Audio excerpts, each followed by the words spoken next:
Welcome to Chart Edge. I am Propdex Trader and your mentor Orko. তো আজ 22শে জানুয়ারি একটা quick technical analysis করা যাক মার্কেট এবং বিভিন্ন sector, global market, commodity, crypto সব কিছু সম্পর্কে, এবং দেখব সামনের 1-2 দিনে কোথায় সাপোর্ট রেজিস্ট্যান্স লেভেল নিতে পারে। এমনিতে বেসিক্যালি মার্কেট যখন ভলেটালিটি যখন হাই আছে তেমন ট্রেডিং সেট আপ তেমন কিছু তৈরি হচ্ছে না, তবুও আমরা একটু কুইক দেখে নিই। ঠিক আছে, এটা কোনো রকম বাই বা সেলের রেকমেন্ডেশন নয়। আপনারা ট্রেডিং কোনো ডিসিশান নেওয়ার আগে অবশ্যই আপনাদের ফাইন্যান্সিয়াল অ্যাডভাইজারের অ্যাডভাইস নেবেন। ঠিক আছে, নিফটি এখন আমরা কি দেখছি? নিফটি দেখছি যে 200 মুভিং অ্যাভারেজকে আজকে রেসপেক্ট করেছে। আজকেও একটা ভলেটাইল সেশন ছিল, অলমোস্ট একটা ডোজি ক্যান্ডেলই বানিয়েছে। কালকেরটা ছিল একদম যেটা পারফেক্ট ডোজি। আজকে অপেক্ষাকৃত আমরা একটা স্লাইডলি বডি দেখছি, কিন্তু আমরা এটা কোথায় দেখছি? 200 মুভিং অ্যাভারেজের ওপরে। ঠিক আছে, তো 200 মুভিং অ্যাভারেজ কোথায় প্লেসড আছে? 25,150। এই লেভেলটা এখন ভেরি ইম্পর্ট্যান্ট একটা লেভেল হিসাবে কাজ করবে। এবার 25,150 যদি নিচের দিকে ব্রেক করে তাহলে একটা ডাউন সাইড দেখতে পারি, আর যদি ওপরে ওঠে তাহলে 25,600 এবং 25,800 এই লেভেলগুলো কিন্তু একটা ইম্পর্টেন্ট রেজিস্ট্যান্স হিসেবে কাজ করবে। ওকে, নিফটি আজকে কম্পারেবলি ওপরের দিকে ছিল, সেহেতু ইন্ডিয়া ভিক্স একটু কুল অফ হয়েছে 3%, কিন্তু 13.3 ইজ এ গুড, মানে ভলেটিলিটি এখন ওপরের দিকেই আছে। 3% মানে খুব একটা বেশি কুল হয়েছে এমন নয়। মিড ক্যাপ আজকে 1.2% ওপরে আছে, শুধুমাত্র এটাকে রিভার্সাল এখনও পর্যন্ত আইডেন্টিফাই আমি পার্টিকুলারলি করবো না এজ এ টেকনিক্যাল অ্যানালিস্ট, কারণ এটা 200 মুভিং অ্যাভারেজের নিচে আছে। আরও 1-2 দিন আমাদের সেশন দেখা উচিত মার্কেটে, ইন ফিউচার আরও কীভাবে ডেভেলপমেন্ট হবে সেটা দেখার জন্য। স্মল ক্যাপও তাই, স্মল ক্যাপ প্রচণ্ড উইক আছে, কিন্তু আজকে 0.9% বা অলমোস্ট অ্যারাউন্ড 1% ওপরে আছে। ঠিক আছে, এটা যখন একটা বড় শার্প একটা ফল হয় তখন 1-2 দিন ওপরের দিকে আমরা দেখতে পারি, কিন্তু এই হায়ার যে লেভেলগুলো ওপরে ওঠে সেগুলো জেনারেলি আবার একটা শর্টিং পজিশন তৈরি করার একটা সুযোগ হয়ে দাঁড়ায়। এখানে মাইক্রো ক্যাপ 250, এটাও তাই, একটা কন্টিনিউয়াস স্ট্রং ডাউন ট্রেন্ডেই আছে। তো ওভারঅল আমরা ইন্ডেক্স এবং ব্রডার মার্কেটে দেখলাম যে একটা স্ট্রং ডাউন ট্রেন্ডের মধ্যে আজকে একটা শুধুমাত্র শর্ট কভারিং একটা র্যালি 1%-এর আশেপাশে আমরা দেখেছি।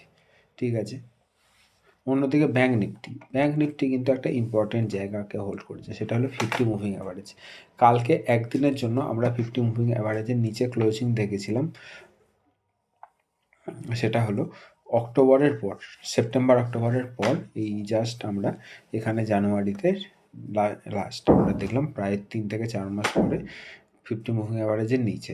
এবার আজকে আমরা দেখছি 50 মুভিং অ্যাভারেজের ওপরে গিয়ে ক্লোজ করেছে। ওকে, অন্যদিকে ফাইন্যান্সিয়াল সার্ভিস যদিও 0.7% ওপরে আছে, কিন্তু নিফটি ব্যাংকের কম্পেয়ারে অপেক্ষাকৃত উইক বলে মনে হচ্ছে, এবং এটাকে আমাদের একটু ট্র্যাকে রাখতে হবে।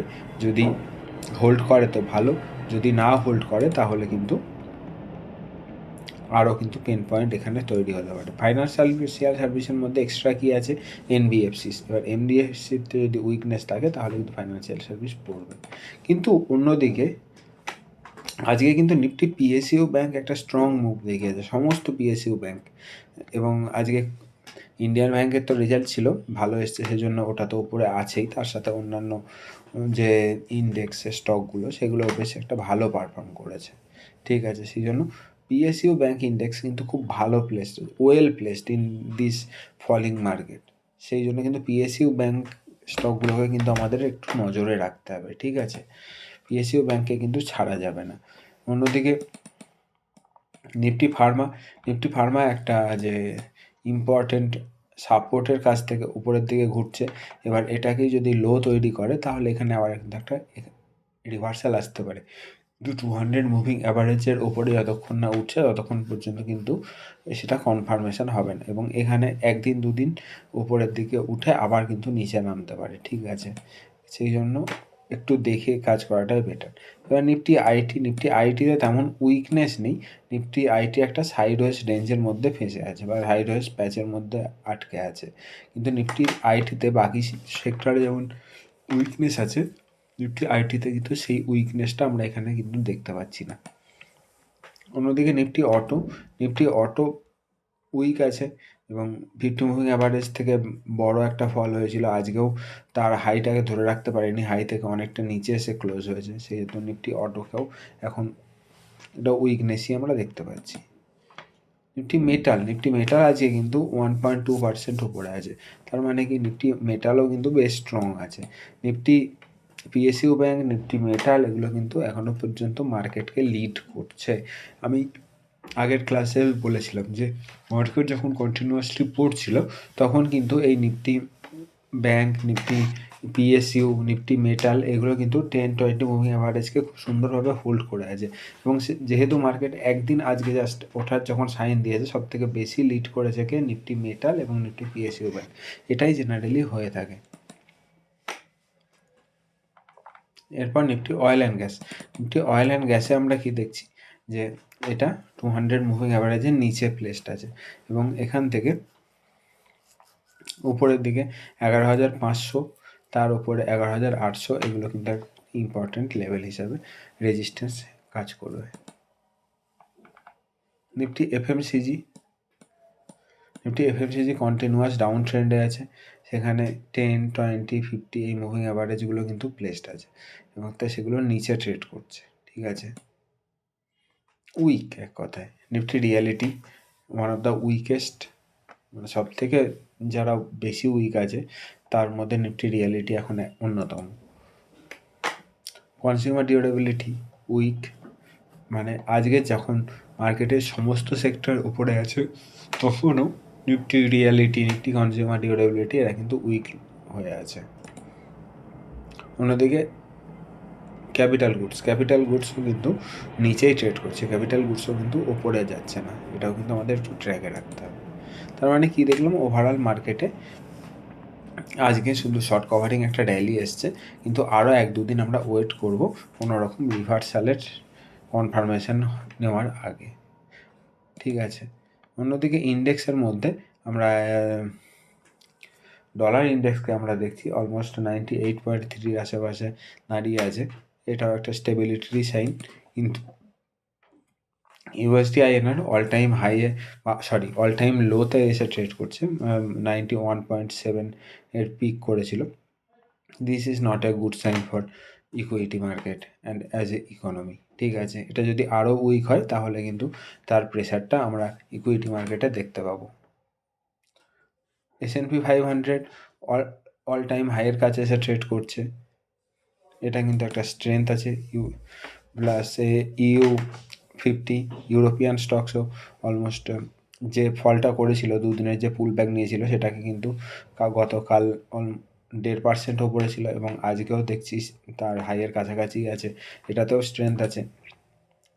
সব থেকে বেশি স্ট্রেংথ আমরা আজকে গোল্ড এবং সিলভারকে 2% থেকে 4% নিচে নামতে দেখেছিলাম, কিন্তু আজকে দিন ক্লোজ হওয়ার সময় আমরা দেখছি গোল্ড আবার 2.5% ওপরে চলে গেছে এবং সিলভার 3.5% ওপরে গেছে। ঠিক আছে, এখানে কিন্তু কোনো উইকনেসকে সাস্টেন করতে দিচ্ছে না, মানে এখানে ডিমান্ড অনেক বেশি আছে এখনও পর্যন্ত। এতটা এক্সটেন্ড হওয়ার পরেও আমরা কিন্তু ডিমান্ডটা দেখতে পাচ্ছি। ঠিক আছে, এরপর ক্রুডে আমরা কিন্তু আজকে একটা বড় নেগেটিভনেস দেখেছি। ঠিক আছে, অলমোস্ট 2.5% নেগেটিভ দেখছি। ক্রুড তার রেজিস্ট্যান্সের কাছাকাছি গেছিলো 5,600, সেখান থেকে প্রায় 5,420 কাছাকাছি এসছে। এবার এর নিচে কোথায় আসতে পারে? 4,340 আশেপাশে আসতে পারে এবং সেখান থেকে যদি ফল হয় তাহলে 5,080 আশেপাশেও আসতে পারে। অন্যদিকে ন্যাচারাল গ্যাস কিন্তু আজকে আবার অলমোস্ট 20%-এর কাছাকাছি কিন্তু স্ট্রং হয়েছিল। ঠিক আছে, এবং পিক কোথায় রেজিস্ট্যান্স নিয়েছে? প্রিভিয়াস হাই যেখানে ছিল মানে 518, সেখানে কিন্তু রেজিস্ট্যান্স নিয়েছে। 273 থেকে 500, মানে 70-80% র্যালি, অলমোস্ট ডাবল হয়েছে এই মাত্র 4টে সেশনের মধ্যে। সেখান থেকে আজকে হাই থেকে অনেকটা নিচে নেমে এসছে এবং মাত্র 5% ওপরে ট্রেড করছে। এবার এখানে আমাদের দেখতে হবে যে 517 লেভেলটাকে কীভাবে ইম্পর্টেন্স দেয়, এবং এখানে এবার নিফটি ন্যাচারাল গ্যাসের প্রচণ্ড ভলেটিলিটির সঙ্গে কাজ হচ্ছে। এখান থেকে একটু সাবধানে থাকাটাই ভালো, যারা মোমেন্টাম কমোডিটি ট্রেডার তাদেরকে বলছি। এদিকে বিটকয়েনও একটা জোনের মধ্যেই আটকে আছে, তেমন আমরা কোনো মেজর ডেভেলপমেন্ট পাচ্ছি না। সেম অ্যাজ ইথেরিয়ামেও তাই। তো ওভারঅল বাজারে কমোডিটি ছাড়া আমরা তেমন কোনো মোমেন্টাম দেখছি না। পিএসইউ এবং মেটাল, এই দুটো সেক্টর বেশ ভালোভাবে প্লেসড আছে, এবং আরও 1-2 দিন আমরা ওয়েট করব বড় ডিসিশন নেওয়ার আগে। আজকের মতো ক্লাস এখানেই শেষ করি। সবাই সুস্থ থাকবেন, ভালো থাকবেন, আবার আগামীকাল দেখা হবে। বাই।